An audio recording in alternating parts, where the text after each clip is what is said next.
Et c'est comme ça qu'on s'est rencontrés, tu vois, au lycée. Tu sais, la France, je l'aime bien, hein, mais ma femme, c'est mieux. T'as aimé cette anecdote? Oui. Oui, qui? Oui, monsieur le président. Si t'as aimé cette anecdote, tu me remercies. Merci, monsieur le président. Qu'on lui donne des heures d'intermittence. C'est bien, chérie, t'en penses quoi? C'est parfait, mon cœur. Monsieur le Président, bonjour. Hein? Ça a commencé là? L'émission a commencé?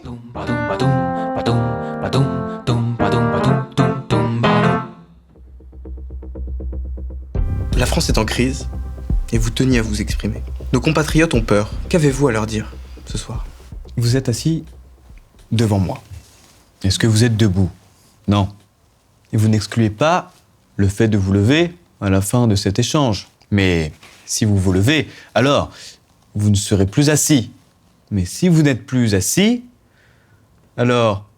Bon, vous êtes chevelu. Moi aussi. Oui, effectivement, monsieur le président, nous sommes chevelus. Mais, et quitte à faire une aparté quant au sujet de cette émission, je tenais quand même à souligner que l'un de vos anciens collègues ne l'est plus. Très juste. Et ce n'est pas grave. Simplement, je ne travaillerai plus avec lui. Et pourquoi donc? Voulez-vous poursuivre? Oui, nous avons des choses plus importantes à évoquer, madame. Évitons les débats parallèles. Monsieur le Président, qu'avez-vous à dire aux Français quant à la maladresse de certains de vos propos? Je leur dirais de me citer ne serait-ce qu'un seul exemple. Des propos que j'ai pu tenir et qui ont pu déranger.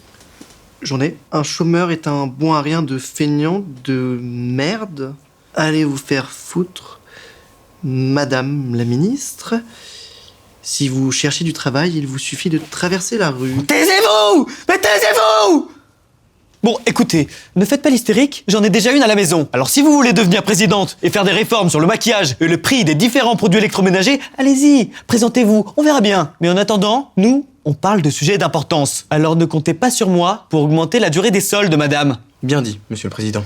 Bon, écoutez, j'ai quand même l'impression que sur ce plateau, c'est un peu deux poids, deux mesures. Certains vous comparent à vos prédécesseurs.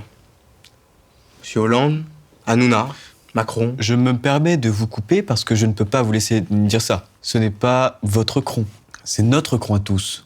Non? Excusez-moi, mais je pense qu'il parlait du nom de famille de votre prédécesseur. Oui, exactement. Je ne me permettrai jamais de posséder un cron ou même de me l'approprier. Gna gna gna, ça s'écrit dans de notre famille, gna gna gna. C'est juste et bien dit. Félicitations, monsieur le Président. Merci. Par ailleurs, pourquoi l'usage d'un 49.3 pour la plus de 450e fois durant votre mandat? Tous les sondages vous donnaient la majorité. Eh bien, tout simplement car j'aime l'idée de faire 493 fois un 49.3. Parce que ça fait 4, 9 et 3, 2 fois à la suite dans la statistique. J'avoue que c'était un sous-objectif personnel de mon quinquennat. Parce que oui, j'aime créer des souvenirs. Je suis sujet à la nostalgie et je raffole des anecdotes cocasses.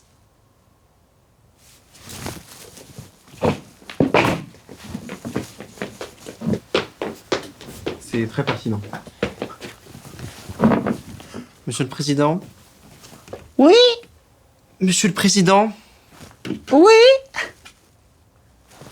C'était une petite blague. Et pourquoi avoir fait ce petit tour sur vous-même, Monsieur le Président? Pourquoi vous êtes-vous caché sous la table, monsieur le Président? Alors tout d'abord, ça ne vous regarde pas. Ensuite, je crois avoir mentionné que je raffolais des anecdotes cocasses. Et pour finir, je crois que les Français aimeront ça. Et je n'ai pas peur de le dire. Attendez, je crois que... Tut. Taisez-vous, madame. J'ai une dernière question pour monsieur le Président. Monsieur, qu'avez-vous à dire à...